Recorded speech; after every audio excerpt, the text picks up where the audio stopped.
This is Chris Hansen. Chad doing Rip City Radio here. It's your favorite basketball player, Tyler Hansbrough. This is Jamie Hudson. This is TJ Houshmandzadeh. And I'm going to let y'all know something. Duke sucks and Duke will always suck. You're listening to It Just Makes Sense. It Just Makes Sense. Football is back, and so are we, boys. Listen, this podcast is not about being right. It's about being entertaining, and sometimes right. Oh, Christ, I can't do this for one more second. No, that's enough! That's enough! I can't undo it. The expectations that they have to beat, it's like me beating an overweight midget in a race. Yes, I'll get it done. But it's not like... Well, I'm not going to feel good about it. Oh, we bet too hard in the last 4 seasons. I can't Take do the it. bet, bitch. Take it. We're back. Clear eyes. Full heart. Can't lose. Play like a champion. Who's the other old school one? I don't know. I don't do well with history, nor do I well with being put on the spot. There are people, though, that I went to college with who just, like, did this type of shit all day, and it's just, like, never my specialty. My specialty is just, like, riling people up. It's not, like, knowing anything. What do you mean by riling people up? I get people mad. You know that feeling? But you're not doing that on purpose. That's just who I am. Your take. Yeah. You're not instigating on purpose. No, only with LeBron sometimes, but, you know, it's just low-hanging fruit. And then here I go. See, here's also another thing. I feel like I live in a world where I have all of these devices around me in which I don't need to retain knowledge anymore. I just know the right keywords to plug the thing in, so... That's not good brain it's exercise. It's terrible brain. That makes you dumb. Well... Like, I purposely don't pull out my calculator if I'm adding shit. I do it in my head. Yeah. Even though my phone's right there. Yeah, we are destined to be dumb. And if I'm having a conversation with someone, I try not to look shit up. I will, like, spend all the time to, like, try and figure it out. I surprise myself when I get things correct, but... You know, like 20 years ago when you didn't have to look shit up. I enjoy that. Yeah. It was good times. Because also you could just lie confidently.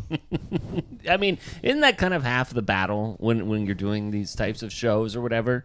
I mean, like, there are people who are maybe not lying, but are just so confidently wrong. Yeah. And they make millions of dollars for just being confident in their take. So, You can also like credit certain people that were really good liars back then that were able to adjust their lies now that you can get fact checked. Yeah. And then there's people that were not able to adjust that, and you just look at them today like, you know that's not true. Yeah, these days you're able to build in a nice little, like, back pedal. Yeah. If this then that type of a situation. The best part is I feel like I was a really good liar back then, and I've been able to adjust it. Where I know I can get fact checked. Sure. So I pick and choose my lies today. But we work with a couple people. That's the other example. Sure. I mean, I'm like, you know that's not true. You know I'm like one click away from telling you that's not true. That's true. You know, it's also very true for the people who are watching on the official iJamS YouTube. Welcome to It Just Makes Sense. Season 5, Episode 2, is that you coordinated this, right? What? Your outfits. You were both wearing, I mean, like, obviously, like, you are wearing literally the same color green. It is, like, to a T if you were to stand next to each other. I honestly thought about going... Is that your Dickie shirt? It's not his Dickie shirt. I think it's probably a Target shirt. This is built different. Yeah. Excuse me. I have one that is similar to this color green, and I almost went upstairs and changed it. I've got crap all over me, but I just was like, you know what? I'm just going to call this out. I saw it earlier. I didn't know if you guys had noticed it at all, but no. And we're all in our hats, so. Almost is still a loss. True. That's true. Yeah, I got my Cusco hat on. Put that on your fucking green T-shirt, dick. Should have changed. Should have changed. Big miss. We'll never change James Earl Jones, R.I.P., to Darth Vader Mufasa, the age of 93, dead in his prime. He's Roscoe Jenkins' dad. He's the property owner in Sandlot. Simba. Did he die today? He did, yeah. Man, that sucks. Bad time. Don't want to put it Pretty on a major negative part note, of our but, childhood. Yeah, so many different. And I was thinking about this too. There was like, and maybe he has been AI'd already, but he's like the perfect person who could just like his voice could probably live on for a long time if they chose to. I'm sure they will. Because he's had so many different lines. In More than movies and Gilbert such. Gottfried. You know what? In case that they don't have He enough, inserted his penis into her vagina. in case they don't have enough for Is that what he says? a Lion King. He read the remake. 50 Shades of Grey thing. Do you not Right? remember this? No, Okay. don't play it. Okay, I won't play it. Now that you mention it, I do remember. One of my biggest regrets of this podcast was not getting a cameo of him before he died. Gilbert Gottfried's dead. He's very dead, yeah. Gone down in his prime as well, so. The only character I can think that he played was the parrot in Aladdin. Really? He did a lot of things. He was in... I only remember him from game shows. Right. Oh, gosh. Hollywood Squares. he's in He a was lot of game so shows. good in Hollywood Squares back in the day with Caroline Rhea and Tom Bergeron as the host. Tom Bergeron. Tom That's Bergeron. fun. That was one of those shows that would come on every once in a while when I was young, and I had no idea what was happening. What was For Hollywood Squares. But you were Yeah. still invested in it in some sort of way. Let's see. Is it tic-tac-toe or is it bingo? It's tic-tac-toe, It was right? like a tic-tac-toe type of a situation, yeah. And then they would pick, and then that person would pick a trivia question, and then, yeah, you were trying to get a tic-tac-toe out of that. He was apparently in Beverly Hills Cop 2, Problem Child. Oh, yeah. Problem Child is where I remember him from. Let's see, what other... He was in 197 different titles, so in case we missed one here. Hitch. But He was in Hitch. was he actually in Hitch? No. Okay. I know he did a lot of voice actor work. Cyber Chase. Monsters, Inc., 86 right? episodes of that. Probably. I mean, gosh, there's just so many to kind of go through to be like, hey, this is what he's been in and a ton of things. So, I mean, he's one of those actors where he's probably been in like all the Law and Orders for whatever reason. That doesn't seem like a good fit. Just whatever reason. Gilbert Gottfried. Testing semen with iced tea. I raped her. Jesus Christ. Okay, I'm going to cut that. Really crossed the line on that one. That's exactly how that show goes, right? We're going to cut that one. My God. We're going to cut that one. Oh. Not as messed up as some of the stuff that you guys said on football day. Football day this past weekend here. I'm going to go ahead and just kick that over to you guys. Football day this past weekend. said we nothing. Had all the boys. You told, I'm going to cut this out. You told my wife to get on her knees in front of everyone. All right? You can't say that shit around, that is very... In what context? I don't know, but in any context, In you can't... sex. You can't tell anyone's wife to get on their knees in the presence of anyone else. Also, you first- don't do that. first You of don't all, like prayers? If you're willing to bring this up, I am that actually like that. These that kinda things aren't bothers getting me. cut. No, If we're whatever we're bringing up here, we're not cutting this. Okay. I didn't But you like did. that. You did say that. I didn't like that. Oh, I apologize. 2 days later. Yeah, I don't recall saying that, but and you should have come to my defense, and instead you said, "What are you going to do about it, Peter?" And you were instigating. You should have said, "That's fucked up." Maybe I was thinking it was fucked up, but you should have done something about it. what is he supposed to do? I mean, fight. Also, maybe, and this is fucked up, maybe part of me wanted to see it.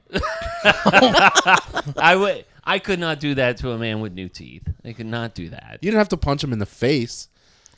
Ever seen fucking Liam Neeson body beat people shot? up? Just internal bleeding. A little throat ribs. punching? Yeah. Okay, that's a little throat punching. Well, anyway, it's not that big a deal. But please, maybe don't do that one again. I wish I could remember the context. I You think were you had a asking her- bottle of liquor. You were asking her to and take a shot, Yeah. and you said, "Get over here and get on your knees." Get over here. I don't know You if he did- said get over. He I did don't say, "Get know. over here." All right, you might have, but I just remember the. All right. Yeah, but What's Yeah. it called when you do a? What is that called? a waterfall shot or like that what it's a free called? pour. Yeah, that's not how you approached it, though. Free yeah. pour. Yeah, I'm sure that was my thinking, but yeah. Yeah, Not I great. know the thinking. Yeah, you just Not kind great. Of, My What you apologies. call it was inappropriate. And I said not great. My Yeah, apologies. it's fine. I mean, we did, call out other people later on in the day, and I was like, "Where was that for me?" And you literally said it to me. It's not that. I do recall Jesse. Jesse and how he went after Jordan was like A1 That was pretty funny. barbecue sauce. It was like, it was not funny, but it was so funny at the same time. It's just like, when are you going to accept that you're going to let your hairline go? And he just hit him time and time and time again. And it was primo every single time. Yeah. I did get a kick out of that. I shouldn't have gotten a kick out of that, but I did get a kick out of that. I wish I would have seen Jordan do something. I'm about. surprised younger Jordan would have made something about that. I'm disappointed in Jordan. Non-married Jordan would have maybe done something. Yeah, Possibly. I'm a little bit disappointed in Jordan, because if there was going to be a fight, it was either going to be Jordan versus Jesse, Jordan versus you. Just like Me? there was a time, I mean, earlier when my wife was like, you know what, I could hang out for football day. I don't like the energy that's going on. It was just like, It's Braxton saying that to Lindsay was pretty fucked, but that's not usually like that's not his MO. He's not the one saying inappropriate stuff. no, his you stumbled into that. Like you accidentally, it was fucked up, but you stumbled into his it. MO actually is not fucked up. It's just fucking annoying. We just can't be in one spot for too long. Oh, yeah. That's just his like that We're in daily motion all the time. 24/7 365. That's just his thing. All right, everybody ready to go back upstairs? Hey, everybody ready to go to the garage? It's just like we will fucking burn if we stay in one spot for too long. You don't like a change of scenery? Not as often as you present it. Well, somebody's got to do it. Nobody has to. I was actually happy that we were able to use this for football day. I thought it was pleased very to nice in use here. this, So, but yes, it was also nice to have air conditioning. That was all right. But so football day very successful. We even had some of the leftovers for tonight. Actually, not just very leftovers, food that we just never cooked very for good. football day. But here's what I'm looking forward to, because it was quite warm on football day. I am so ready for autumn. I say that every time at this time, like 2 or 3 weeks into the season. Autumn. I am just so ready for sweater weather. It's going to be like 60, 70 degrees for like the next week. I'm going to be able to see my breath again in the morning. Ooh, I just want it. I just love it so badly. Sorry. I am a basic bitch. I like it, but that makes me hate it. Yeah, the way that was, I was going to say the same thing. I agree with you, but the way you presented it makes me Okay, yeah. not I want feel like when it comes to Put it in my veins. when it comes to the transition from summer to fall, I'm not one of those people that's like, let summer be over so we can get into Halloween and fall and sweaters and all this shit.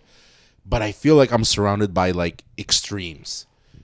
I just like, I enjoy it, but I want this to last a little bit longer because we have way more of the cold. But everyone's always like, oh, I need to bust out my fall and winter gear and all this shit. And Sure. get lattes and fucking. I very much am aware that I will be begging for this type of weather back in like February. But we'll be like in Mexico in February, so it'll be okay. So, but I very much, this is when the weather turns. What sorority were you a part of, and how many pairs of Uggs did you own? Kappa, Ligma. I don't know where I was going to Beta? go with. Yeah. So Kappa, Laco, HOA complaining. Ligma something. So that was the sorority that I was a part of. But honestly, like, I mean, when I think about like football too, and it's like, when is football back? Like, I really feel it when it's like nice and chilly in the morning. Maybe I'm waking up to smoke a brisket or a pork butt or something like that, and it's just you feel it. You feel it. Yeah, It's different. I mean, from like now until basically Halloween. This is like my favorite time of year, weather-wise. Mm-hmm. For sure. And 'Cause that's what I'm. Do we know what time the Colorado State game is? 3:30. 3:30. Great. So early morning or like morning tailgating as well. It's supposed to snow. Hopefully, but like it's gonna be great. It's gonna be like it might rain, but it might be perfect. And that's I hope it doesn't rain. Yeah, so That would be lame. It rained last time when we went did to a Beaver yeah game. It did. that was And it's not the best rain because it's still like warm, and then you wear a hoodie and you're like sweating while wet. yeah. That's not my favorite type Not of rain. not the best time. Yeah. Not the best time.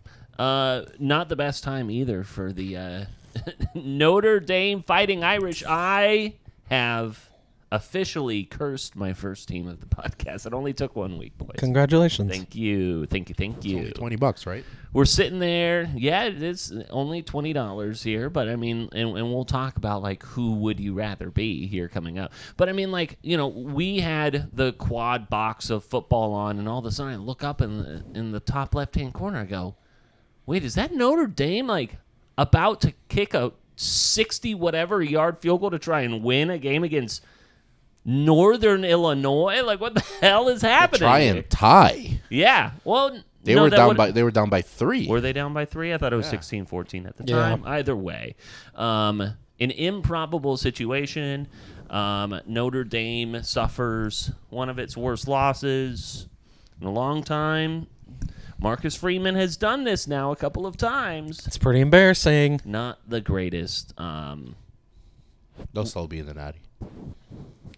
And that's kind of like the question there, because like I posed this question to you, which was like, who would you rather be? And I think it was like an Oregon Notre Dame thing. Oregon just squeaks out a victory, very, ugly. Once again, they still put up some points. They prove that they can win that type of a game, albeit to almost like, shooting themselves in the foot and self-inflicted wounds. But would you rather be a 2-0 Oregon or a 1-1 Notre Dame right now? I think it depends how you're looking at it. Obviously, you're going to take a record with no losses. You would rather be 2-0. But if you're asking me who I'd rather be predicting throughout like the end of the season, I think Notre Dame will have a better record than Oregon still, with a gauntlet that they have to run through. Yeah, I mean they both have pretty tough schedules. They both have 2 or 3 opponents left that are gonna give them trouble.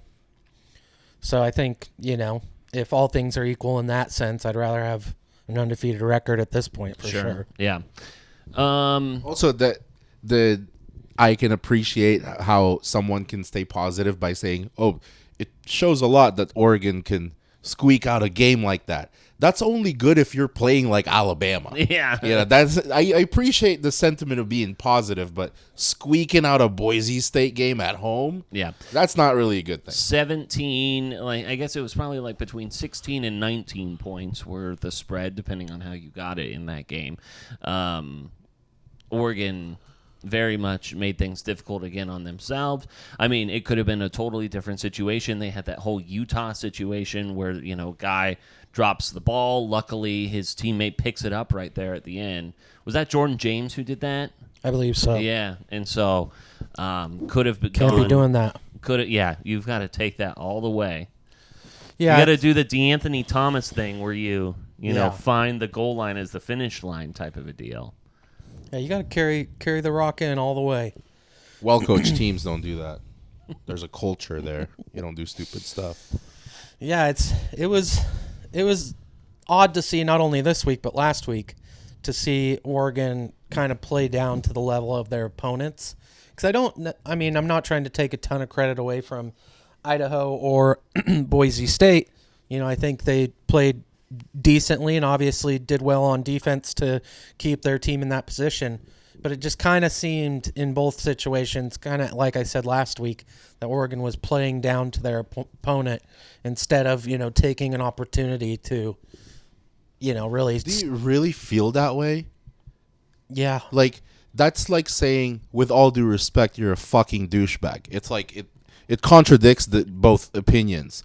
I don't want to take a bunch of credit away from the team that almost beat us, but Oregon was kind of playing down to their level, because I feel like you can say that about the opener against Idaho. But after barely squeaking out that game, You would think that you were at Autzen. You have no excuse to not blow that team up. So to think that they were playing down to Boise State's level just seems ridiculous.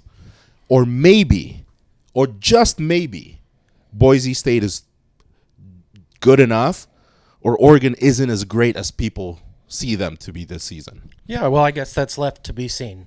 But I feel like the probably consensus opinion is that Oregon is much better than what they showed. And I think that But I could be wrong. And there will be a gigantic test with Civil War week coming up against Oregon State. They are, once again, a double-digit favorite on the road. But, I mean, when you get to these types of games and seeing a team that is vulnerable like Oregon right now, I think that it creates so much more intrigue that it's like, I'm not buying any point spread right now with Oregon. No. I don't know who Oregon is until probably Ohio State. Like at this point, like I don't know what they are. Yeah, I agree. It's a little bit shocking, that's for sure.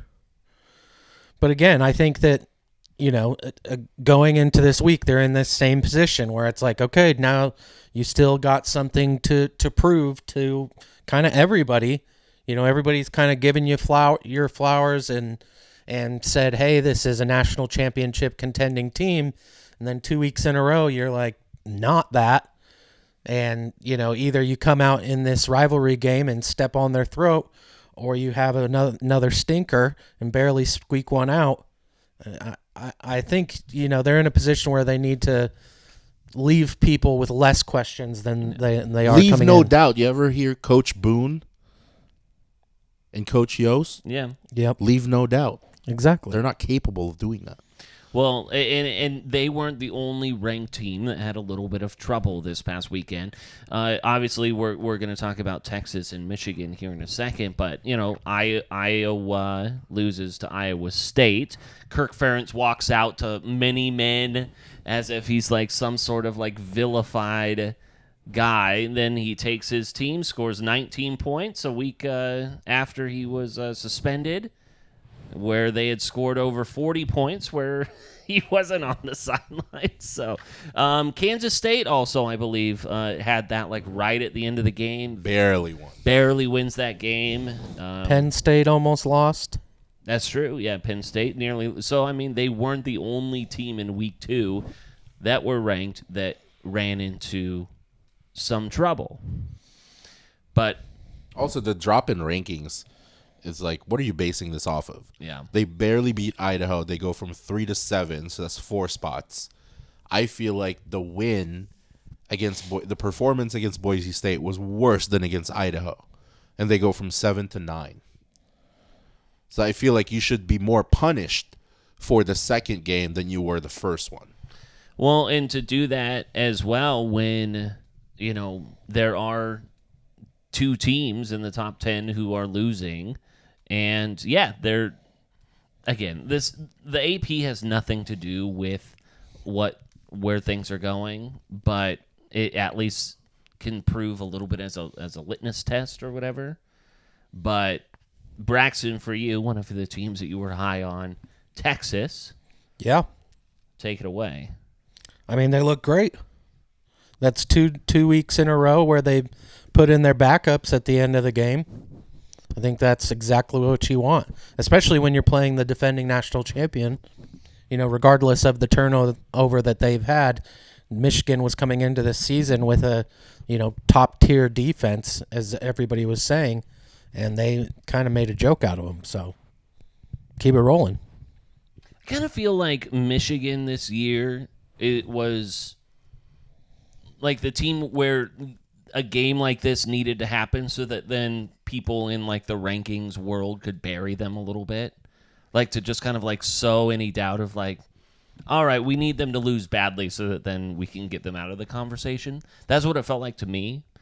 I don't know if that has any merit or anything like that, but it's like, okay, let them lose really badly here coming up so that then we can just kind of kick them out. We'll give them an honorary top 10, but, they lose their coach.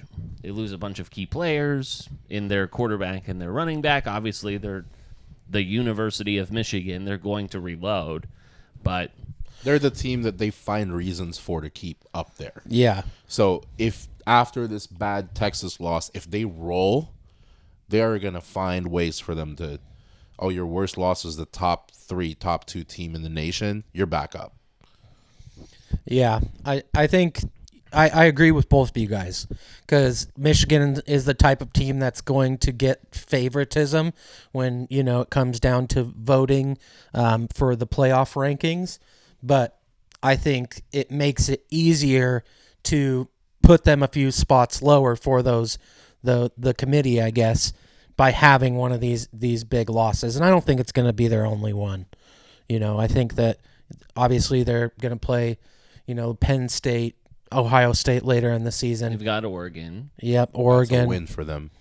And I think that they're going to have a few losses where it's pretty clear they're not the same team that they were. But we'll see. Never know with the Wolverines. And you never know what you're going to get out of the Colorado Buffalo as well. Facts. A game that, once again, people are looking forward to, wanting to see how that game's going to go. But it seemed like right before kickoff, people are like, Nebraska's for real. Like, I saw that not just when we were all talking about it, but I saw that in a lot of different platforms. Like, there was the video of Matt Rule coming out to that whatever they were playing. They were playing a song. Not Power. I think we were just talking about Power. We were talking about Power in Texas A&M. But they had this, like, pregame thing. And it's like, I'd be scared of Nebraska right now. And they came out and fucking pounced them.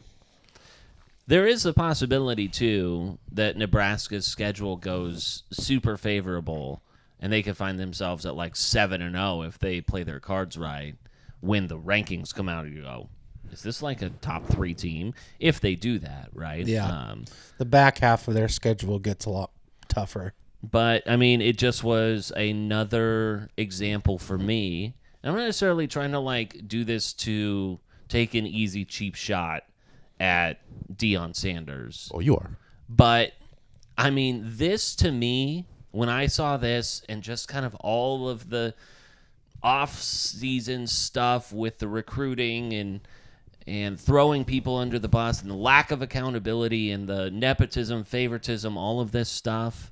I saw a report today, too, that apparently Deion says that whenever Colorado scores a touchdown and it's a pass from Shaduer, that they don't want the band to play, so that then the PA can play Shaduer's latest single, his latest rap single, which was like, oh my gosh, come on. Which, I mean, like, I believe that, but also it's like super petty for me to even believe that. It's like, I think that Deion lasts one more year after this year in Colorado. I don't think he lasts 4 years. If anyone wants to take a long-term bet either on that, I think Deion's out after his third year. Whether he does that and tries to like spin the narrative himself, or he's fired. I think I just think no matter what Deion does, just being himself, there's always going to be people like you who not only won't like it, but you'll take the stance of just obey and comply. Oh, fuck, don't do that. You know, that's kind of like... we'll talk about Tyreek. People like you, that's your stance on people like Deion. What does that even mean at this point, obey and comply? I know that, like... Just go with what the people want you to do. Don't play your son single. Don't play your 2 sons. Just do what we want you to do that is acceptable for us, what we like, not what you like. Obey and comply. Sound familiar? It does, and we'll talk about Tyreek here in a second. But when it comes down to what is working and what is not working, I don't think if we're saying what is happening in Colorado is working, and that's the what they have decided to attach themselves to, I feel like that there's a little bit different strategy that he might be able to employ. Before he took over, did he improve them from 1 win to 4 or 5? He did do that. And then the second season, we are coming down on him 2 games in the season. Sure are. It's falling apart. I mean, we are at our last leg here. It's over. Seems like it's off the rails pretty early. They don't have the benefit of What the other early group success. is that like escalates things? Like really just like escalates everything. And I think that it's what is the perception of working, because you can look at it in the way of he has taken this team in 1 year, he created more success and not only in win-loss, but has essentially created excuse me, an economic boom for this entire city all on his own, essentially. He did do that, correct. And also, as far as the nepotism thing, his sons would start for 60% of the college football teams out there. So I don't think that they're getting something that they don't deserve. So I don't know. I think that what is happening, like Shaduer Sanders now and Shaduer Sanders in the NFL, are both going to be failed experiments. I think I don't. Do you really think he's not good? I think basing he's good. that off of? I think he's good. I don't think he's as good as people think. And I understand that, like, when it comes down to the offensive line and when it comes down to the accountability there, I think that there's merit to understand. But I think that there's I'm ways. not saying he's that good, he's that great, but with a bad line, have you seen his stats? He's like top 5 quarterback in the fucking nation with a bad O-line. So are you just like, what are you basing that off of? 1.5 receivers. My opinion is what I'm basing it off of. Which is most of the time wrong. And also, it's like, it's not just the talking heads of college football who see him as an elite quarterback. Like, he's projected to go top 10 in the draft next year. It's, I think that's kind of a bold take. Do I agree with you that some of the antics from Deion are extra unnecessary? Absolutely. Does it bring some negative attention to the team that could be avoided? For sure. But to say that he's not, this experiment with him in Colorado isn't successful and isn't going to continue to be successful is just dumb. What happened to all of, like, knowing what they needed to do on the recruiting trail to get an offensive line, and they still weren't able to find the guys? And I think that that's kind of a problem when it comes to how, one, they're recruiting, and then 2, how they're treating some of those recruits. So, and again, so you think that's just exclusively a Colorado problem? Like, identifying that you needed a line and then somehow they weren't successful or they weren't able to get kids. Oregon's had a line problem forever. How come they haven't fixed that? I think they. Why is this just like an exclusive Colorado problem? Every team deals with some sort of a fucking issue. It's not like it's perfectly fixed the following season. I don't think that it is any secret that I don't like how the Sanderses go about their business. Yeah, of course. And so when it comes down to personal accountability, I think that there's none on any side of the Sanders family. And I think that's what rubs me the wrong way. He's sitting, Shaduer's sitting in his post-game press conference just calling out and not taking the accountability when it comes to just be diplomat. This isn't obey a shut and up and comply. Yeah, obey shut up and comply. But you walk the line. That's a common theme. It's such a common theme. You don't like anyone that doesn't say the right things to the media. You just don't like any of those people. You don't like anyone that speaks up or stands up for themselves or says whatever they want to say. You're an obey and comply guy. You might as well put that shit in the back of your car. Obey and comply. Well, you'll find out soon that I'm very much on the side of Tyreek Hill when we get there. But that's the thing. I mean, like, when it comes to optics and perception, I think that they do optics and perception very wrong. One last thing, too. To think that Colorado is going to fire Deion Sanders anytime soon is nuts. Yeah, all this He'll find extra his way shit, out all then. this extra shit that he does, as much as it Yeah. annoys you, is the reason. Like, you deal with the negative stuff because the positive outweighs it. That's the reason why he puts tenfold. he gets sold out tickets and sold out games. It's because of who he is and how he is. Yeah, and the only reason he's going to leave Colorado is because there's going to be a bigger school or the NFL's going to want him. And he'll just restart the clock. And then Colorado is going to go right back to being a shitty, untalked about organization. So where are we at here when it comes to over-under on wins at this point? Are we saying that they're going to get 6 wins, 7 wins? What are you guys saying? I think they improved from last year. So they get more than 4. Yeah, I would say at least 6. Are we at 5.5? Or is that where we I'll want say to they set get this at least line? 5 wins. They'll get at least 5. Yeah, I think 6 is probably my number. So you want to set it at 5.5? Are you trying to take a bet? I'm trying to take a bet here, and I'm trying to take them at 5.5 because I think that's a good line. I don't know what it was entering the year. Mr. Obey and Comply, would you like to take a bet? You seem to have a strong opinion against me, so put the money where the mouth is. You don't want me to really dive into a bet. You don't have the sack or the balls to really dive into a serious bet. Test him. What are you saying? Less than 5 wins? I'm So you're saying saying I'm saying 5 or lower, and then you would say 6 and above. He's the one pointing 6. I'm saying 5. So if you're going to bet me, you're taking 4 or lower. I'm not doing that. Then you bet him. Because I said 5, he said 6. I think 5.5 is a fair line. I think 5.5 is a fair line. That 4 is an unfair line. Is it? I mean, you seem to have a strong opinion. I do, 4 is just but I'm unfair. also reasonable. I'm also reasonable. If you're saying that they're going to What's improve, their actual total win line? I don't know. I have no idea. Let's look it up. I'm just basing it off of 5. I'm basing it off of a 1-win improvement from last season. That's why I don't really buy into 6, but 5 I'm comfortable with. Yeah, I'd love to see the because they're in the Big 12 now, right? Yep. They are in the Big 12. I'm curious who they've got.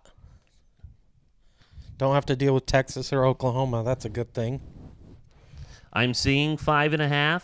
I'm seeing Sounds right. entering the season. There's a bunch of 5.5s on here. That sounds right. What's the record right now? 0-2? 1-1. 1-1? They're 1-1. I mean, you could both split it or anything like that. You want to split it? Sure, why not? What are we going with? We're 6 or over, or he's 5 or lower? Yeah. So we're at least 6 wins and higher, and if it's 5 wins or less, you win. Correct. Okay. $200. I will Jesus do Christ. $100. Jesus Christ. I didn't think you had the balls. I just threw that out. So 50 each? Sure. Okay. There you go. Oh, wow. Put it on the ledger. Those lights feel very hot all of a sudden. Oh, man. I've got so much money on college football bets out right now. It's a little stressful. Yeah, now you own a house, so now you know Yeah, I how think it I got feels. about 400 from you if Oregon doesn't win the national championship. 400? I think it's 2. It's got to be more than that. No. Yeah, We did 2 bets. We'll check the ledger. It'll be all right. It was one of them was like 3-1. So you would owe me 400. That's not shocking with your odds. Yeah. I think there's also one with like Oregon in the top 6. Let's see. Colorado. Let me look at Colorado's schedule the rest of the year. We have, let's see, this upcoming week they will play at Colorado State. Then they've got Baylor. And then they've got UCF. That's a win. UCF Kansas is tough. State. That's tough. Arizona. That's a win. No, Arizona's in the top 20. Oh, no, that's a loss. I actually will talk about Arizona coming up. I think that they win this upcoming weekend in a top 20 battle. Then we've got Cincinnati, Texas Tech, Utah, Kansas, who just lost to, who did they lose to? Ooh, to Illinois. They should not have lost to Illinois. A lot of people had picked Kansas in that game, and then they have Oklahoma State. So, I mean, like, if you're looking at... There's 5 wins there. So then if you're thinking Colorado State's 2, Baylor could be a toss-up, UCF Baylor could be just got worked by Utah. Did they? Yeah, Baylor's not looking good. Did you see that Cam Rising left that game after getting hurt from... It's not funny to laugh, but it's just like this guy always gets hurt. Ran into a freaking Gatorade table, and then he got made knocked of out fucking of the glass. Game. Yeah, just leave school. Just you get pushed out of bounds. You hit the Gatorade table. You leave the game. It's like, come on, man. What a pussy. Come on. There's 5 wins there. There's Tech's a win. probably 5 wins. Kansas is there, a win. You never know. UCF is a win. Baylor's a win. Arizona's a win. That's, I think, 6 or 7. That's 5 plus All the right. 1. So We'll that's see. 6. We You want to pay shall up see. now? We'll let you buy I'm not out. going to do that. Buy out, Pete. It's your only chance. right now.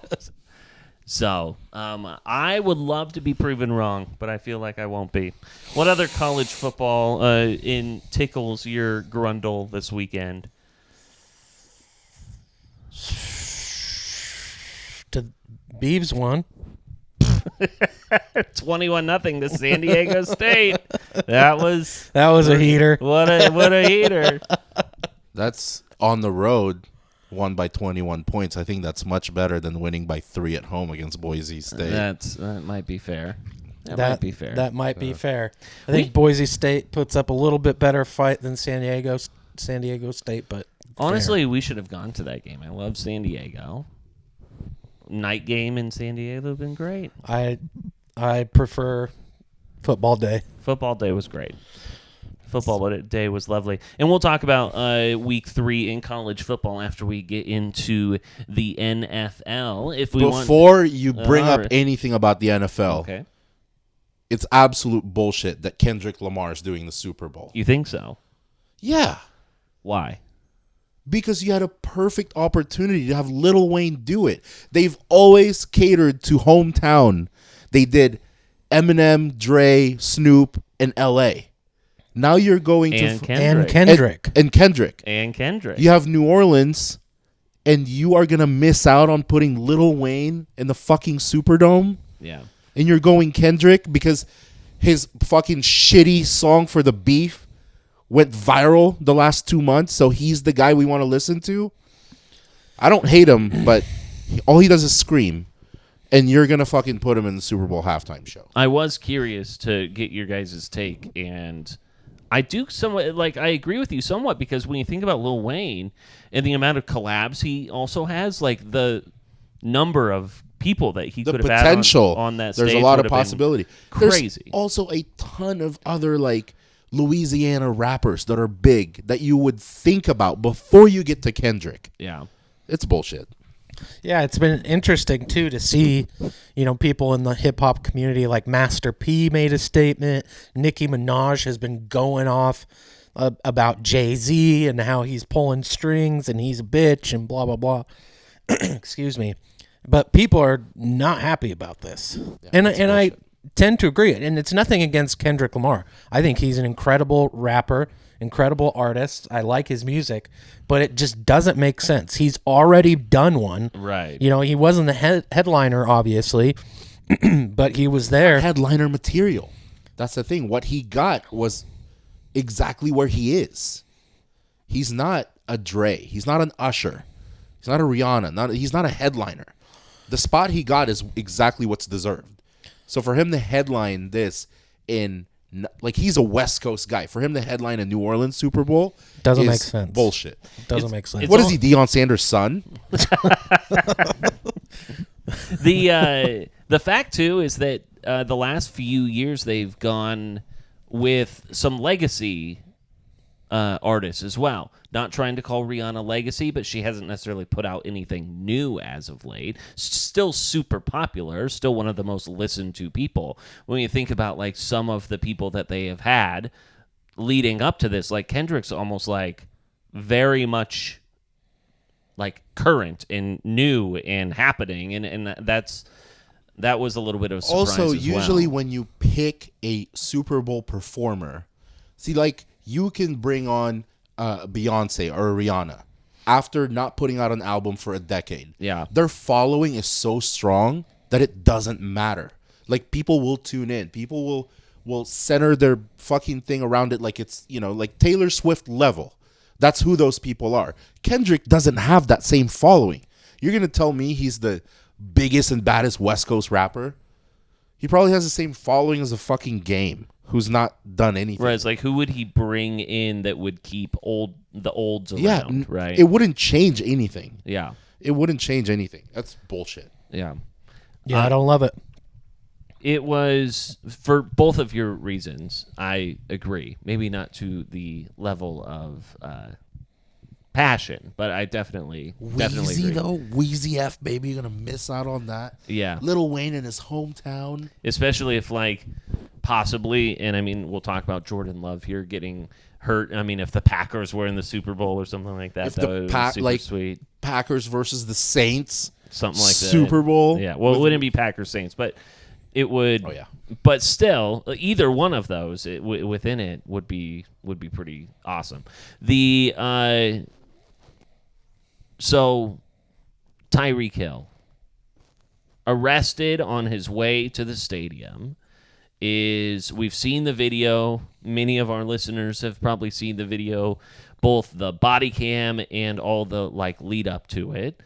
It seems like, and I texted you guys this on Sunday. I was like, Tyreek Hill got Scotty Schefflered on his way to the stadium, and you get an overzealous police officer who doesn't know the time and place and the moment, escalates the situation to a point where it doesn't need to be like that.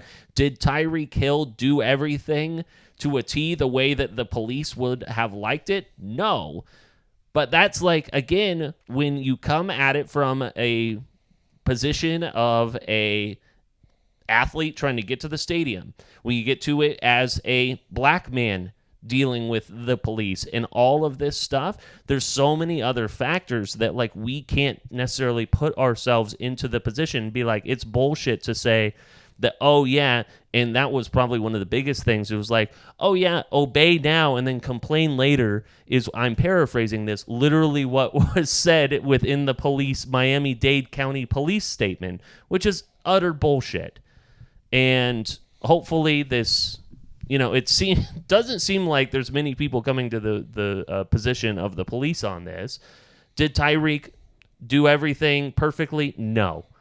But in that situation, fuck that. Yeah, and I feel like that's such a scary concept to just, hey, when it comes to these authority figures, obey and comply now and then complain later. It's like, and I don't want to be too extreme, but it's think of, all the women with the Harvey Weinstein thing. Is that what we're telling, these women in these positions, to men in power, that they should just obey and comply now and then complain later? That's just such an incredibly dangerous precedent set in any setting, whether you're a police officer or a first responder or whatever it is. It's that's not how it should be. And for him to be handled in that way because he said, hey, don't knock on my window like that. Don't be so aggressive. Or for him to just roll up the window after he's provided the documents that the cop has asked for. Right. It's not against the law to roll up your window. It's just, and for... Yeah, he didn't refuse to give him his ID or anything. Gave it to him, rolled his window back up. And it's just such a power trip. It's almost weird that this is coming out just around election time, just to divide the country a lot more. Because, this is going to bring up the conversation of majority of the country going, well, if you just followed what the cops said, this wouldn't have happened to you. But it's almost like that group forgets that if it was a white man doing the same thing, saying the same stuff, being just as aggressive, if not more, the cops usually don't react that way. If anything, they cower down. They're for some reason, they get a little bit more aggressive if it's black If it's a black dude. It is, for those who haven't watched the body cam footage, you get the police officer who just escalates the situation beyond where it was. It was just, he didn't like the fact that Tyreek had rolled up his window, and he goes, roll down your window again. Well, he was like, you know what? Actually, get out of the car. And then they force him out of the car, drag him to the ground, and then they start taunting him. Right? They go, oh, you're complaining now. Oh, you're talking about having surgery on your knee. It sounds like you had surgery on your ears, or you didn't have surgery on your ears. They were manhandling him like he's a rag doll. Yeah, it was almost like they were, it was such a power trip. Overzealous police who didn't understand the situation, who will, anyways, I don't know. Maybe we lose a listener or two. We just because lost of that, but fuck our that. listeners that are NRA members, and because we're anti-blue. I think what it comes down to is, as Americans, you hope and think that people who are in those positions of power will protect you. Will do everything they can to diffuse a situation, not escalate it. And that was a perfect example of somebody escalating the situation beyond a necessary level, obviously. And that's what's so frustrating. Because, especially in the age of body cams and social media, you can see videos like this all across America with people who don't have the recognition and clout that Tyreek Hill does, and they don't see any consequences from it. And it's super frustrating. It just I know you guys feel the same way, but it's like, gosh, why are these people who don't have the ability to control their emotion and diffuse situations put in these positions of power? It's very upsetting. And when and we were talking about this a little bit before the pod too, where it's just kind of like time, place, situation, all of this stuff. Maybe like everyone in Miami in that area has just like an amazing car, and there's no differentiation between like a player who's about to be at a stadium or whatever. But it's kind of like, read the room. Like, I mean, like, can't you just like, again, if you had a person who wasn't ready to just like fight, well, it seems like that these police officers were, then maybe you just go, Reek, like, bro, like, you could hurt someone. Chill out. Like, like, be faster on the field, less out here. Like, you could diffuse this situation, but instead you just like get people dragging you to the freaking ground or whatever. Just like, do you know who this person is? And then all the players start getting out because they're also trying to get to the stadium, and now they're threatening to arrest those guys. It's like, you are doing literally everything wrong right now. Like, read the room. You're not going to come out. You're going to lose the battle of the perception here, whether or not you think you're legally right or not. Yeah, regardless if it's an NFL player or not, to Braxton's point, that's how you should approach every situation, even with an average Joe, to not escalate it, to not make the situation worse. And that's exactly what they did. JD Vance, 24. Jeez. So, one police officer, I assume the one in the body cam footage, has been put on administrative leave. I absolutely hammered the over on everything Tyreek Hill on Sunday because I was like, you know what? Mike McDaniel, petty enough to draw up every play that he has for Reek in this situation. Did you also take the DraftKings added bet of a celebration tied to the arrest? I don't think they were that quick, but what an amazing they were. It was on there. No, it wasn't. It was on there. It was plus 5,000 that he's going to do some sort of celebration tied to the arrest earlier. I don't believe you. That's a lie. Bet me then. I'll Can you prove it? Yeah, it's on DraftKings still. All right, $100. It's also on Bleacher Report because they were showing that people took it. $100. I'm not going to do that. See, it gets too high at that point, and then I get nervous. Just put your hand out. 50. No, I'm not going to do that. Yeah. Sorry. Was it? No. Yeah. No, okay. We'll look it up later. You didn't pay for the info. You're not getting the info. That was a classic Miguel. That was. Putting the hand out. He was calling, trying to see if you'd meet call his bluff. Yeah, I don't like the bluff because I've lost those bluffs before when he sprinkles in actual real ones here once in a while. But Heard of strategy? I wanted to play the game with you guys. Who looked good is good. Who looked good is bad. Who looked bad is bad. Who looked bad is good. And NFL? In the NFL. I mean, it's easy to say that who is bad looked bad were both the New York Giants and the Carolina Panthers. Both those are bad. Very bad. I think who looked bad is good is the Jets. I don't buy that the Jets are bad. They played the Niners away. Yes, they have a full team, but I'm not buying that the Jets are bad. They looked bad tonight, but I'm not buying that they're bad. I'm curious about this one. Who do you think between the Rams and the Jets is a better team? Because like the Rams played very well against the Lions, and I think that the Lions, a team that looked good, is good.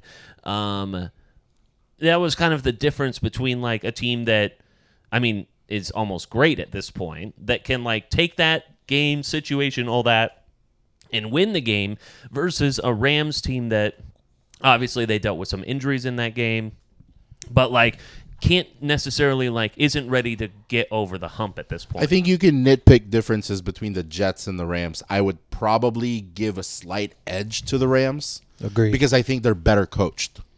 I think Sean McVay is a superior coach over Robert Saleh. Yeah. He's just a better play caller. He's better at adjusting to situations. I think Stafford is comparable to Rodgers, but everything else, like, I don't think the Jets have a Cooper Kupp like yet. They have young guys that are good. They have Breece Hall. They have Garrett Wilson. I was going to say, you don't think Garrett Wilson's that guy? I don't think he's to that level yet. Like, because Cooper Kupp is your McCaffrey in a way. Like, you can rely on, like, you could feed that guy every play and he'll produce for you unless he's hurt. You know, so I think the Rams have a slight edge, but I think the Jets fall into the category of they look bad, but they're good. Okay. I could buy that. I think that I think that I don't think you could even put the Rams in that category because they didn't look that bad. I mean, they took the Lions to overtime. I think that those teams are obviously incredibly evenly matched, and we're going to see both of them in the playoffs, probably playing each other again. And I think that every time it's going to be a coin flip, kind of how that game played out. I mean, the Lions in a lot of ways looked worse in that game, but just, at the end was able to pull it together. I mean, Goff had, I think, 2 interceptions that were just, not great looks at all. So I think this is, chalk and obvious, but, Chiefs look good, are good. yeah. And, I mean, they look good and probably are better. I mean, won the Super Bowl last year, and I think the team they have now, especially in the skill positions, it's like, goddamn, young receivers and just Xavier Worthy, thank you, who's just super fast, comes off the edge, burns you all the way to the end zone. There's then obviously the Eagles as well. Look good, are good. Mm-hmm. Saquon in the 3 touchdowns, only had 6 all last year. Has 3 in his. Cowboys look good and are good. I think the Cowboys are good. They have a scary fucking defense when everyone's there. I'm not saying they'll make the playoffs or make a deep run, but regular season, they're good. Yeah, with a little bit of bias, the Browns look bad, are good, hopefully? Nope. Question mark? Nope. I do not think so. I think this is what's weird. The best player for the Browns is Amari Cooper, in my opinion. Myles Garrett, probably. On offense? Sure, I'll give just the offense to Amari Cooper. But when Deshaun Watson is playing, Amari Cooper doesn't get looks. He doesn't get looks. It's almost like he only gets looks if it's a backup quarterback or third string. Like, Deshaun Watson does not look for Amari Cooper, which is fucking weird. Which is probably a blessing that he's been arrested again. I bet you right now that people are starting to think that maybe Baker Mayfield could have been a better quarterback.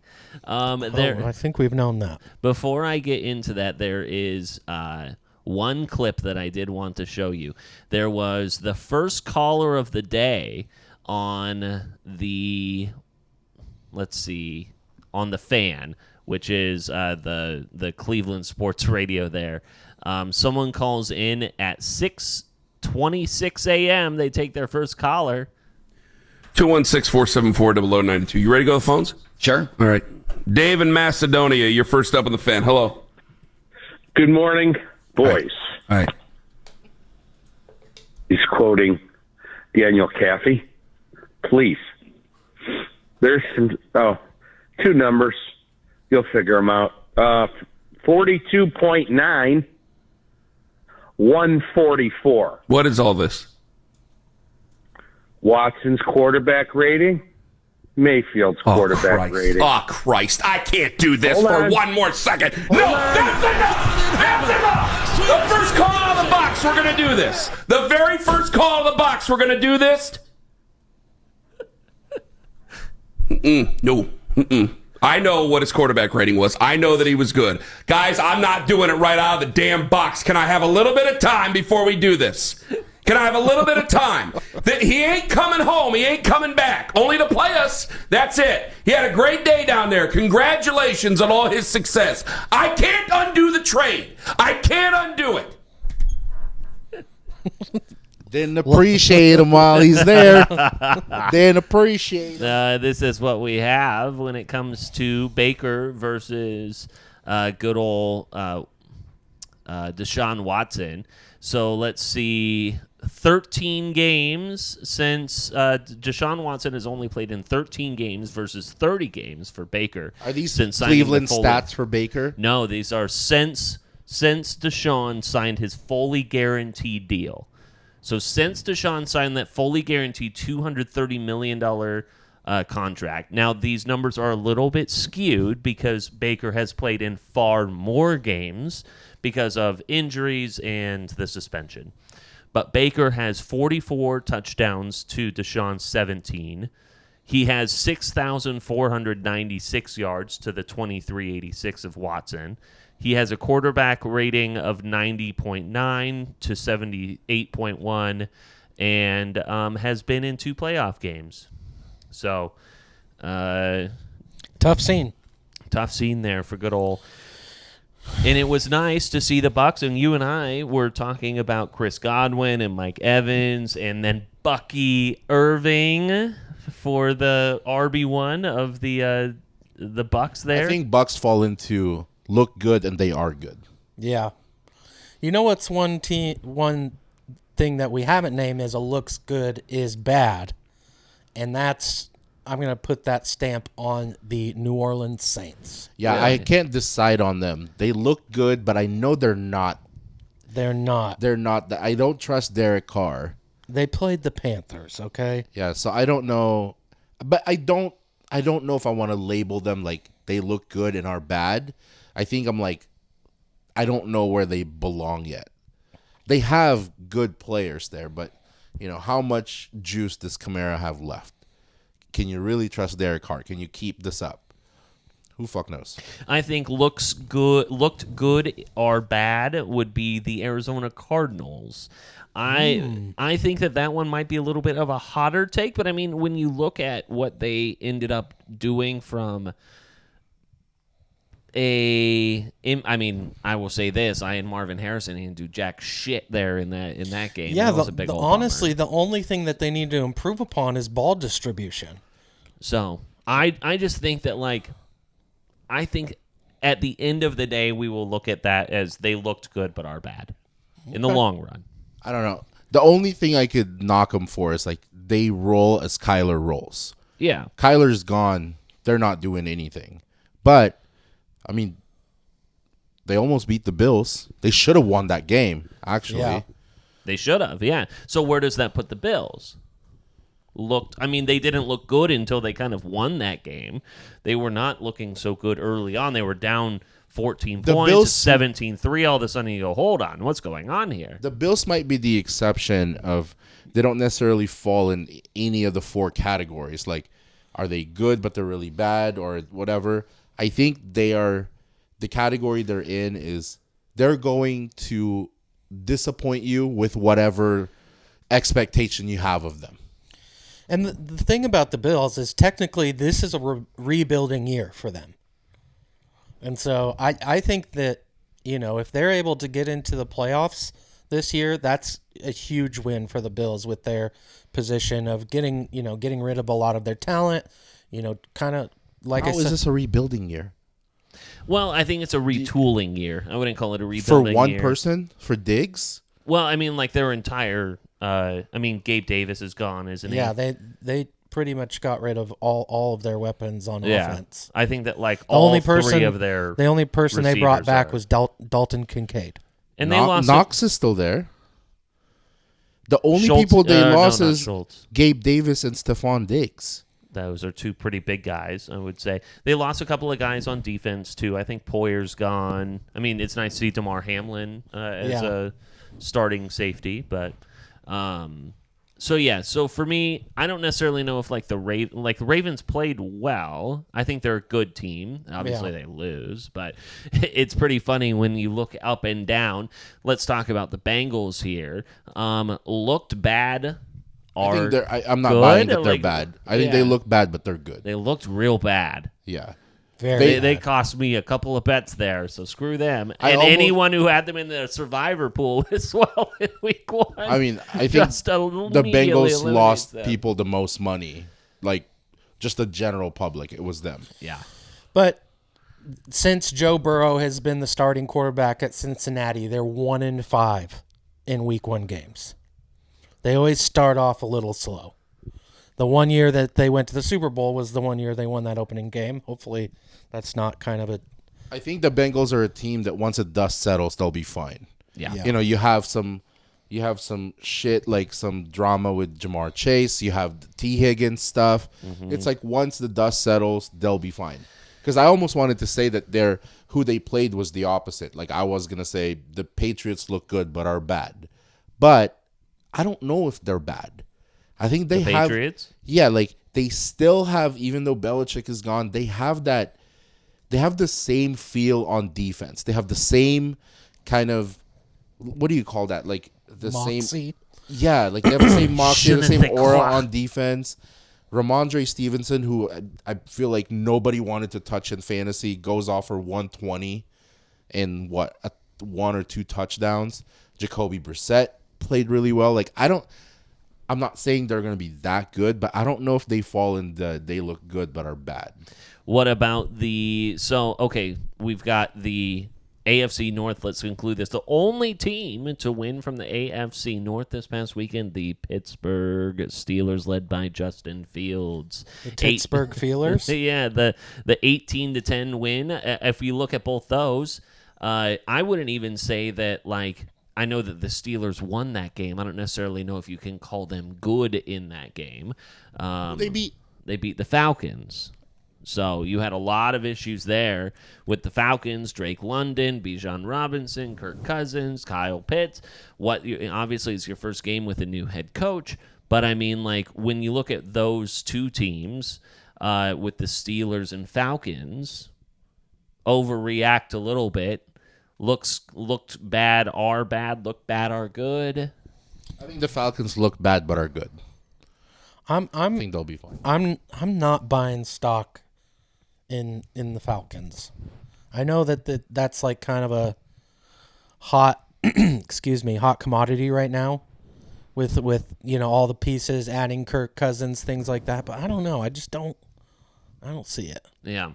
What about for seeing the Vikings, is it a little bit of a red herring that you beat up on the Giants 28-6? Look good or bad? Look at our fine? I mean, you still got Justin Jefferson. You get a little bit banged up there with Jordan Addison. Aaron Jones scores a touchdown. I was shocked by the Vikings. I took the Giants there. You did. Yeah. Yeah. Because I just didn't trust that Sam Darnold will do anything, but they look good. Do you know that Daniel Jones, here's a fun stat for you, has since signing his $160 million extension, has thrown more touchdowns to the opposition than to his own teammates. That doesn't surprise me. You got the wrong shoes on. Yeah. He has more pick sixes since signing his extension than he has thrown touchdowns to his own teammates. How's that for a stat? Is he going to get a pay cut? Man, he was getting absolutely tormented on his way out of the arena. And those jerseys. Ugh. So bad. It looked like they weren't wearing pants at all. Yeah, it was gross. So, one thing I will say, and I don't know if you guys noticed this, but across the board, sloppy football. oh yeah, and again, it's because no preseason. Essentially, players aren't playing preseason. There was only one quarterback with over 300 yards passing. Was that Tua? Mm-hmm. Yeah, And it's because he had like 80 yards, 50-plus yard touchdowns. Mm-hmm. Yeah, in that game, Thursday night was good. Thursday night game was good. Yeah, Sunday night game was good. I'm talking more about the bulk of the games on Sunday. Yeah. A lot of sloppy. And even the Sunday night game. I mean, both teams were making some dumb mistakes. I would say a game that encapsulates what you're talking about the most were the Bears and Titans. Yep. The Bears and Titans game embodies what you just said. Yeah. The fact is that like I had that, red zone on.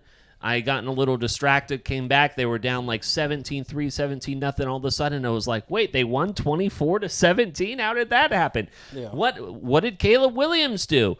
Turns out absolutely nothing. They got 2 touchdowns on the defense, and then Cairo Santos kicked the rest of the way. So it was Caleb Williams was scrambling like he was still playing at USC. Yeah. He was dropping back, like scrambling 12 yards behind the line of scrimmage. 93 total yards But passing for good old. There is something to be said that if your defense is good enough to be able to carry you, if somehow he figures it out with the roster he has on paper, it could be a good thing for them. So they win. What were they? Looks bad are good. Look good are good. What are they? I don't even think they look good. That's the thing. Yeah, I mean, you get the win, but you can't necessarily say that a win means you're good. They look decent, are decent. Yeah. Yeah. Looked bad are fine, maybe? I don't know. They didn't, nothing they look, shined to me. I wouldn't even say decent. I think they looked average and are average. Yeah.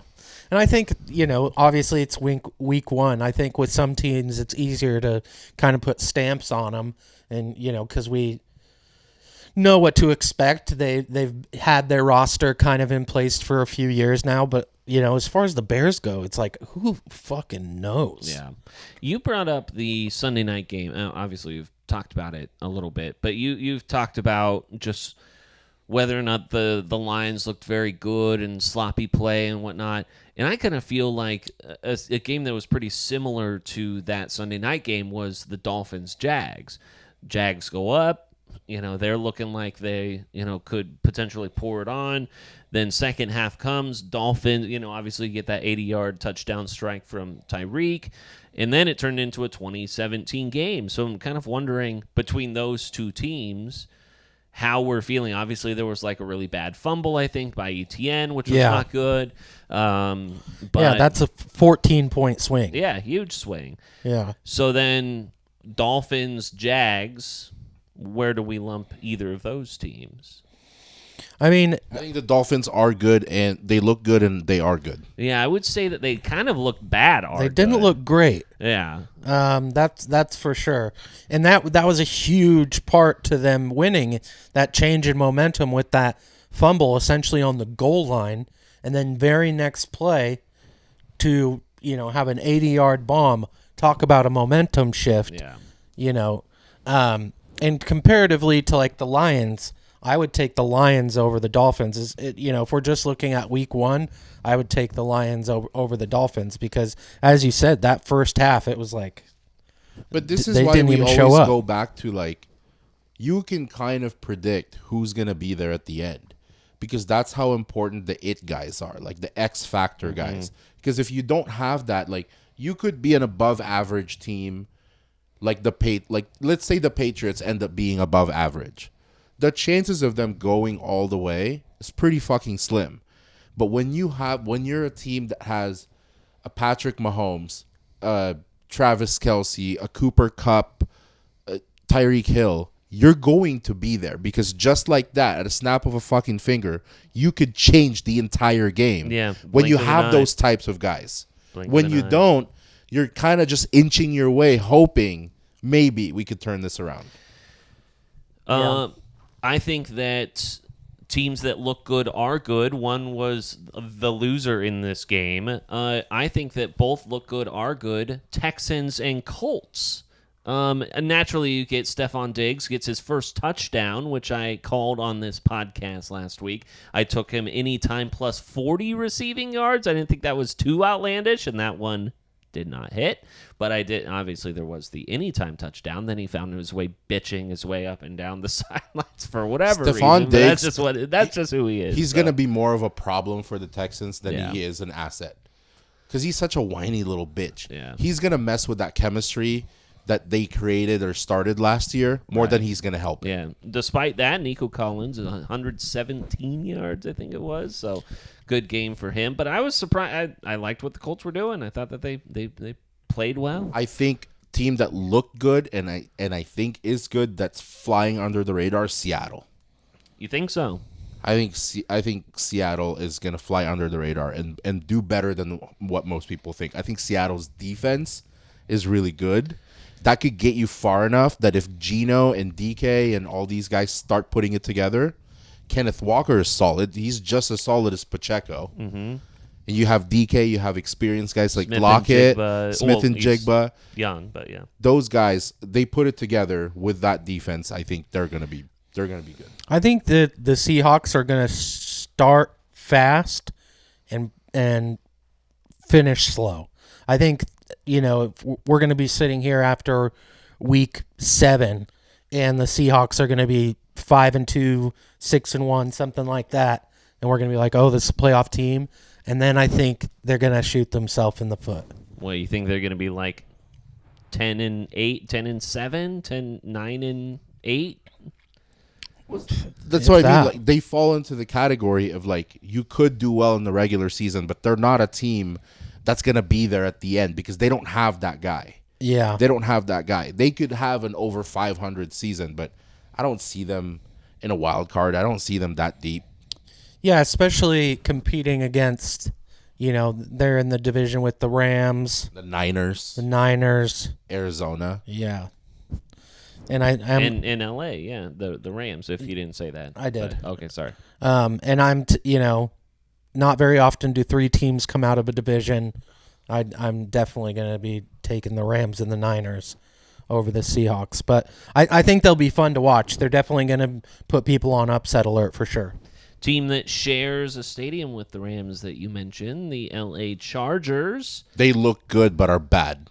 They looked good, are fine. I wouldn't call them bad. I would say that look bad are bad were the Raiders.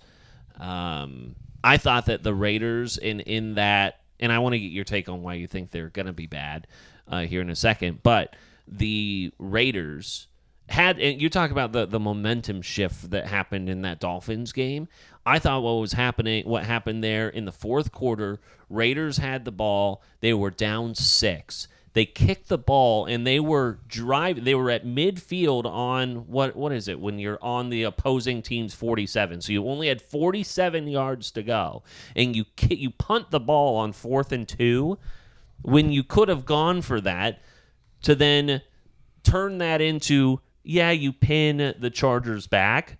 But what happens if they end up scoring? They're going to burn a ton of clock, and then they're going to make it a 2-score game, and that's exactly what the Chargers did, and it put the game out of reach. And it was just like such a poor coaching decision, I thought, by Antonio Pierce to just try and that was just the losing strategy. You just, to me, had no faith in your offense at that point, and you got burned on the other side. Yeah, I think with Coach Harbaugh being there, I think that they're going to exceed expectations. So in that sense, I don't think that they're going to be bad. But the bar is very low. So exceeding exactly, expectations. exactly. Is like, in the grand scheme of things, at the end of the season, I don't think they're going to be a playoff contender. They'll be lucky if they go above 500. But I think that they're going to take steps in the right direction, and obviously this game was one of them. I will say a positive thing about the Raiders, though. I love watching Gardner Minshew play for that team. It was kind of fun. Slinging it. the thing with Gardner Minshew is he's fun. He's a guy that you root for, but he's not the guy. Yeah, Like, he's just not the guy. So that's why I wouldn't even put him close to making anything substantial this season. Yeah, he's fun, but he's a gunslinger. Yeah, he's the guy that you cheer for. But like anything to like get wins and get to the playoffs, he's just not it. Yeah. Why do you think that the Chargers aren't look good or bad? Just kind of, did you summarize it already? No, but who do they have? I mean, I've seen Chargers teams with the same quarterback leading them with now, yes, a better coach than who they've had that, people wanted to fire before Harbaugh, but he basically lost that entire team on paper. Well, yeah, that but was I mean, pretty solid. you reworked your defense, like the contracts on defense a little bit. Like, I mean, they're aging. You still got Khalil Mack. You still got one of the Bosas, and you've still got, And they improved a lot on the offensive line, which I think was important. Yeah, but it's like what they gave up. Nothing changed. Again, my favorite term. It's the same fish. Yeah. You improved your line, but you lost all your weapons. It's like you could have weapons, but you could have a shit line. You drafted Lad McConkey, and I thought that he scored, and it was nice. And I mean, their backfield, J.K. Dobbins put up like 36 fantasy points until he gets hurt. But yeah. That's always the thing. But they really performed hard for me really, to picture the really Chargers that you don't have. You have this all-star quarterback that gets paid a lot of money. He doesn't have anyone to throw to. He has a Baltimore Ravens backfield that will get hurt in week 4. Yeah. An aging defense that was the same as last year. It's not any better than any previous years, but at least before he had kind of the guy. You had a Keenan Allen that you could rely on. You had an Eckler that you could rely on. Who's his guy? Palmer? A rookie? He doesn't have Palmer anyone. got kicked And out then what for are we going to fighting. do when he doesn't have any options? He's not a scrambler. He's not going to go Lamar or Jaden Daniels and rush for 80. No. They're not doing anything. And here's why I think that the Chargers will exceed the expectations that Braxton is talking about. This is why I think that they will be better in the long run. And maybe this is similar to, and I don't want to make this leap, but I'm kind of going there. This is maybe similar to what the Warriors did with Steph and Monte Ellis, where you realize you have to make a change. And for them, it was obviously some impact players, knowing where the contracts and the age were there, but then also where the coach was getting you there. I honestly think that Jim Harbaugh is going to come in and not just change the culture of the locker room, going to change the culture of the fan base, and it's going to take some of these guys that we wouldn't traditionally say could do jack shit, and they will outperform their expectations. They will outperform the fantasy projections or anything like that, to where there will be names that will come out of this that none of us would have expected. Sure. First, please don't ever compare Herbert to Steph ever again. Talk about eating your vomit. The situation. Second, the Chargers. The situation. I agree. Like, he's eventually going to change the entire culture. That's going to be a lot of positives. And to your guys' point, that this season he's going to exceed expectations. That's like the expectations that they have to beat. It's like me beating an overweight midget in a race. It's not really. Yes, I'll get it done, but it's not like. Well, I'm not going to feel good about it. But it's still a question with the Chargers. Just like it's still a question mark for me. Yeah. But when I do it, it's like, okay, cool, you did that. It's not that the bar's not so high, Yeah, I agree. But and this will be the last thing I say on it. But how many times do you think about racing a fat midget? A concerning amount. just to make sure you still got it. Be like, I think about it enough that it shows up in my dreams a lot. I'm gonna go to the gym just to make sure I can still bench press my weight, just to make sure that's that for you. Shoot. But I'm not trying to directly compare Harbaugh to Belichick. I want to make that very clear. But I think that Harbaugh this guy's gonna have an aneurysm with all our comparisons. Is the type of coach that is able to get the best out of their players. Kind of like with Belichick, where it's like, hey, it doesn't really matter who's on the Patriots. You know, if you've never heard of these, Hogan or, Edelman or these guys who you've never heard of before, he's the type of style of coach who is able to rah and build the culture, like we said, where he's going to make some of these no-name guys to where the end of the season, it's like, oh, this guy's somebody. And I don't disagree with that. Not only that, I kind of want to see that happen. Yeah. I'm not anti-Harbaugh. But the difference is when you're a rah-rah type of coach, when you're all about building the locker room and the culture and all that, to me, that's very much like college. That's college. Because when you take that to the pros, you're dealing with a completely different set of fucking players, different set of people. And the person that we've seen, this is a perfect example, Dan Campbell, right? Dan Campbell's all rah-rah, doesn't have the smartest strategies, play calling and all that, but he's slowly figuring it out that he is turning the Lions into a contender, right? Look at Antonio Pierce. He's a rah-rah guy who was like day one Dan Campbell. Doesn't make the best decisions. Eventually he'll get there.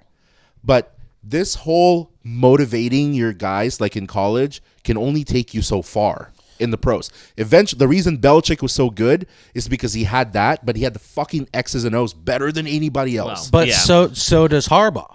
That's we don't know that yet. He had that in college, but the X's and O's. Do you remember his time with the Niners? I guess he had one successful season with the Niners. Yeah, he took back-to-back and NFC championships. So and that's kind of why I made that slight comparison, is because there are a lot of rah-rah guys out there. There are a lot of X and O guys. There's fewer that have the right combination of both, and I think that's what makes Harbaugh a dangerous coach. Did he take the Niners as a rebuilding team, or were they already put together? I mean, the Niners were not that good before he got there. Because this is a completely different situation where he's taking essentially a rebuilding Chargers. Yeah, no, I get it. And I think when he got to the Niners, they are not the Niners that we know today. That's for sure. Yeah, and I think that, you're talking about Dan Campbell. Like, the Lions will go as far as, like, Ben Johnson will take them as their offensive coordinator. For sure. Well, I looked up. I couldn't remember the offensive coordinator for the Chargers. They've got Greg Roman now as their OC, and then their defensive coordinator is Jesse Minter. I'm not familiar with Mr. Minter, but I'm sure that I'm not either. Been somewhere around the river bend. But let's see. I wanted to talk about next week's game if you guys had anything else. You were excited. You saw Jaden Daniels. You liked what you saw from Jaden Daniels, right? Yeah. But I think he performed exactly how I expected him to. The Commanders might not do much this season, but I think we'll see a lot out of Daniels. Because technically out of the 3 rookie quarterbacks outside of Penix Jr. who didn't play, only one got the win, and it's Caleb Williams. Bo Nix lost. Jaden Daniels lost. But Jaden Daniels, I think as far as fantasy points, got 28. Yeah, individually, Jaden Daniels definitely played the best. So I think it was the first time since 2002 that a Week 1 starter drafted number 1 overall won for their team. Mm-hmm. Some sort of obscure. It's still there, Caleb Williams' award to lose, rookie of the year, sure, or offensive rookie of the year. But if he plays another game like he does and Jaden Daniels keeps going off, that's going to be Jaden Daniels' award. Yeah, I could see that happening for sure. Especially if, like, you net positive yourself a couple of wins, right? And I think he rushed for over 100. Yeah, he went off for sure. We have, looking at the college football landscape of games. I had talked about Arizona a little bit earlier. They are a 7-point underdog to Kansas State. Kansas State just sneaking out that victory. So they're KSU at home, number 14, under the lights on a Friday. I was thinking maybe Arizona give them a little run for their money. Who knows? After that close game with Kansas State, now they're back at home. They're covering that. Let's see. Alabama, Wisconsin, unranked Wisconsin, but obviously you've got Luke Fickell there. Alabama's 16-point favorite on the road, so we'll see how that one pans out. I was thinking maybe my upset of the week, I wanted to call my shot. My upset of the week, I believe, is going to be Shane Beamer and the Gamecocks at home, a 7-point underdog at home to LSU. Ooh. And Brian Kelly. You think LSU loses again? LSU goes to 1-2 on the year. Shane Beamer finds himself beaming, grinning ear to ear. Wow. So, there you go. That is my upset of the weekend. USC is looking really good. Yeah, where's USC playing? USC is looking really good. Where are they? Georgia, Ohio State, as expected, they look like fucking monsters. Another ranked game, Boston College, Missouri. Not necessarily like getting too uppity for that one, but then Oregon State. You guys want to lay down some money on that game? Oregon, a 16.5. I feel like the minute I bet on Oregon's opponent, Oregon wins by 70. So I'm not even going to do You're it. just not doing it. All right. Yeah. I'd prefer not to. All right. Who do you think is the best quarterback in college football as of right now? The best quarterback in college as of right football. Now. Oof. What, 2-3 weeks in? That's a good question. Can I at least look up the season leaders right now? You don't want to base it off of that. Base it off of watching as a fan. Okay. I don't know. So I'll give you the names that are going to be up there. So Dylan Gabriel. I'm giving you like the top ranked guys. Yeah. Miller Moss, USC. Carson Beck, Georgia. Milroe, Alabama. Quinn Ewers, probably. Quinn Ewers. Yeah. Even throw Manning in there. Most passing yards, I'll give you this one. Jackson Dart. 800 yards. Ohio State? Mississippi. Ole Miss. Who's the of Ohio course, State Lane QB? Kiffin. Ohio State QB? That is a good question. But those are the guys. Like, those are the guys you would be looking at pretty much. Yeah, I think right now is Quinn Ewers, in my opinion. I'd go Georgia Kid. I think Georgia Kid is the best QB in the nation right now. Let's see. Most touchdowns thrown so far this year. 8 for Mr. Kyle McCord of Syracuse. Garrett Nussmeier of LSU has 8. Cam Rising, of course, he's got Cam Ward from Miami. That's good. Yeah. That's another one up there. Carson Beck has 7 touchdowns for Georgia. Only 520 passing yards, but he's probably just not in there as much. And then I know, very riveting stuff. I'm not going to go up and down, but I just wanted to make sure that I'll just go Jackson Dart. He's going to be my guy. Yeah. Maybe a dark horse. Maybe he just becomes like this, like the air raid guy who, catches a little bit of Mississippi's some always votes there. Good. They're always good. Yeah. With Lane Kiffin and just that offense. They're the team that gives Alabama a run for its money. They give Georgia a run for their money. Yeah. Sometimes they win. Sometimes they don't. They're never at the end. They're always good. Yeah, they love playing spoiler, that's for sure. And with the 12-team playoff, it wouldn't surprise me that they're involved. They'll be in that. Themselves in there, yeah, for sure. They might find themselves in for sure. I think that some of the games in the NFL that are going to tickle my fancy this week, we've got Dolphins-Bills at home. Ooh. Thursday night is home? the game. The Dolphins are, excuse me. I think that the Vikings will come back to earth a little bit, especially if, not even especially, Christian McCaffrey out for Monday Night Football did not matter. But they'll be at home facing the 49ers, then Pats Seahawks. The Seahawks, the only reason why I give the Seahawks not as much of an advantage there, I feel like they don't always travel well all the way across the country, then play an early game.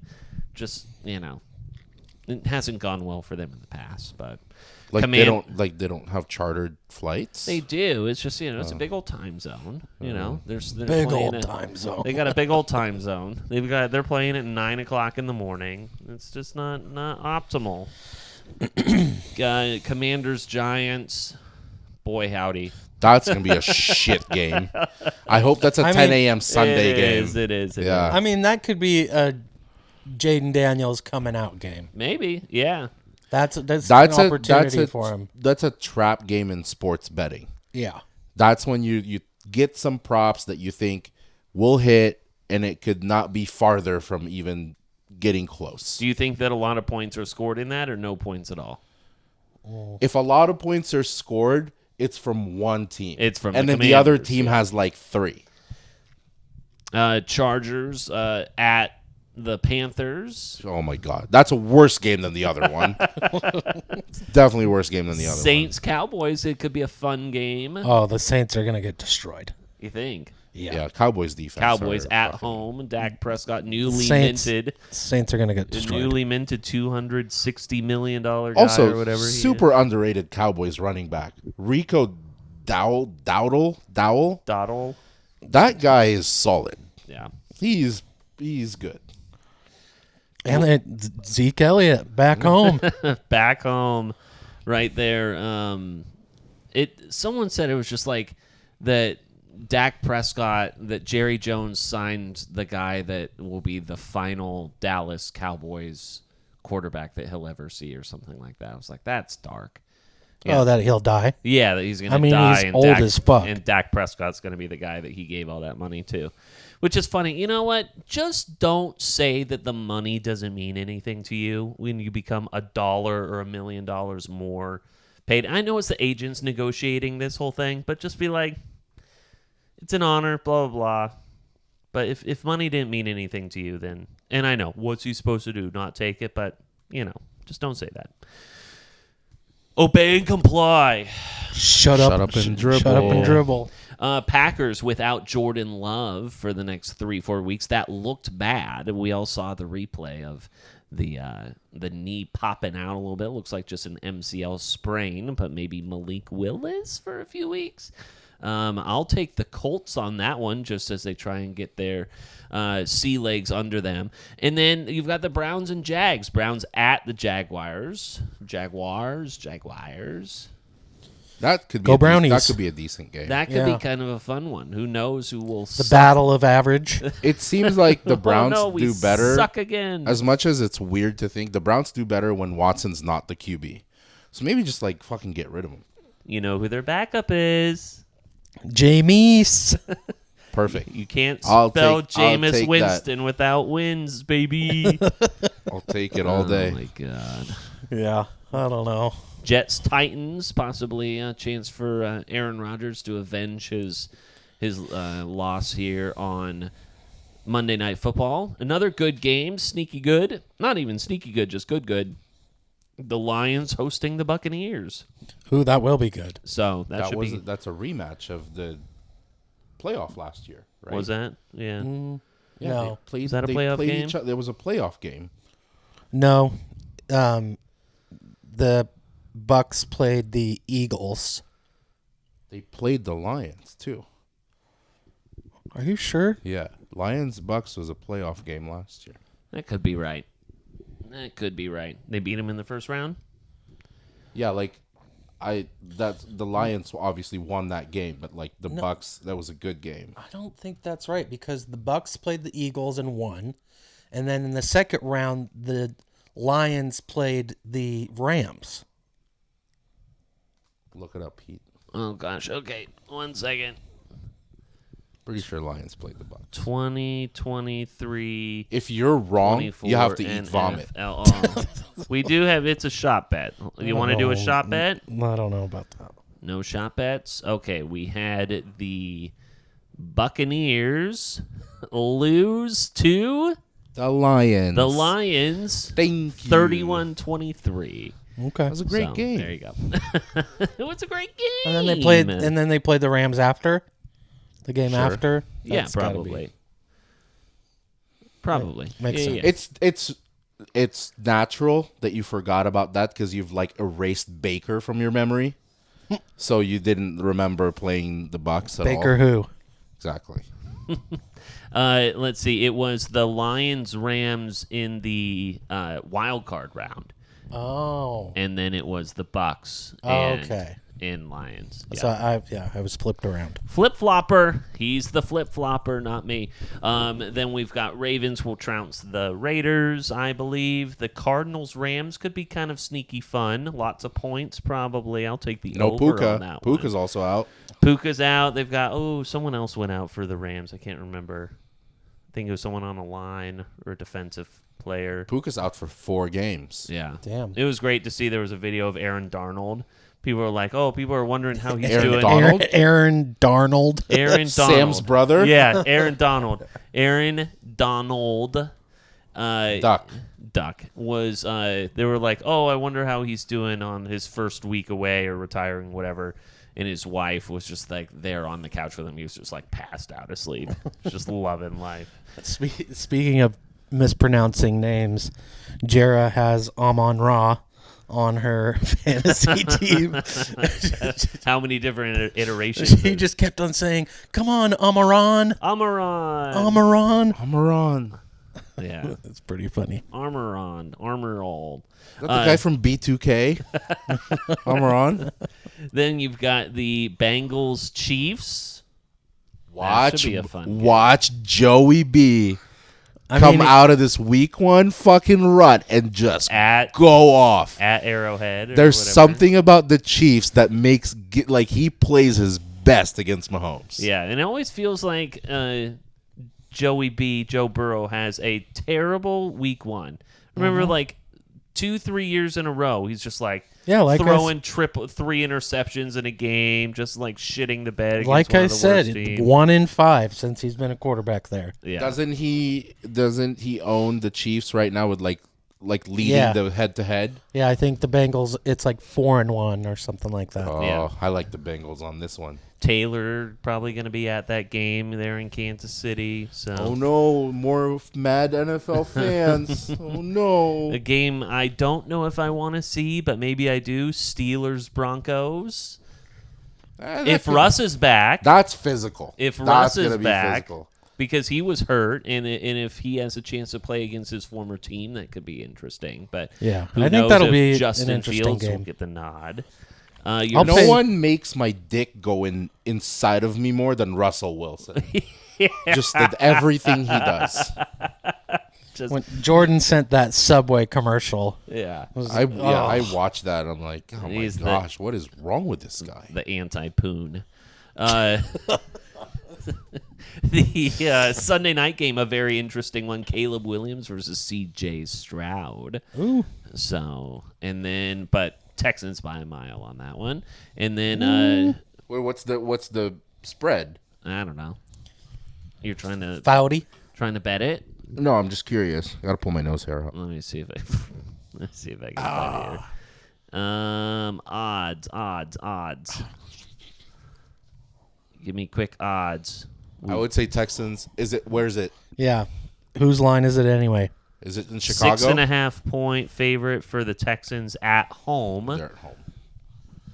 So I was gonna say if it's in Chicago, it'd be Texans -3.5. And then your Monday night game is Eagles and I just saw Eagles and Falcons. So Battle of the Birds. Also, who's fucking laughing now, huh? Yeah, you pay Kirk all that money. Mr. Penis Jr. is not far from coming in. Maybe that's not. why you drafted him. All right. Maybe not. Mr. Penis Jr. We'll have some picks at official IJMS, as well as make sure to follow us on our socials for some clips. You will see the clip last week about Miguel talking about trying to burn people's houses down, if you missed that. Also, I did look that up just to, in Peter's terms, to put a bow on the fucking fire thing. a lot of people purposely burn their garden box to repel insects and So- pests. They don't burn. Spin zone. Yeah. You're welcome. Yeah. I didn't even charge for it. And then they just burn the. You can't have any insects if you just have no house. So Oh, If it would have gotten there. yeah. Yeah. Sure. But- it was a controlled burn. Is what you're trying to say. Been doing this a while. What do you think, guys? Do you think that we did better this week than Tom Brady did? I heard he did not do so well on the broadcast. I didn't mind him. A little stiff. What were people expecting? Little butthole puckered there. Yeah. Listen. I think people were to answer your question. I think that people were expecting a lot. Yeah. But he's also the guy, the type of person, the type of guy, the status that Tom Brady has. I feel like it didn't matter if he did how he did, or he was more like Chris Collinsworth, or he was more like somebody else. I think people were people- gonna find something that they're like, oh, it sucked, because he was never gonna live up to people's expectations. Were you expecting him to be the 20-year legendary quarterback in the fucking booth? No, that's not. I think people were expecting more of like Tony Romo excitement. Great. I mean, and you pull Greg Olsen out of the booth, and people are in love with Greg Olsen. The thing that people love about Tony Romo is his mind, his quarterback mind. But Brady, the one thing I would say that I understand what people are judging him for is he doesn't have that personality. But Brady was the same fucking genius QB. He was calling shit out. Like, he called the Micah Parsons sack. He did. He's like, oh, watch, that's going to be a chip. Like, he thinks like a QB. He just doesn't have the on-air personality yet. So here's the thing. Yeah. To me, yes, I think that he will get there. I think that he will relentlessly study, and he's just absolutely going over his own game film of like, why the hell did I say that? And if anyone's going to look at what everyone's saying in social media, he's the Kevin Durant of fucking NFL. He's going to see all of this. Look, like there's a lot of people who had opinions about him today, and now our podcast included.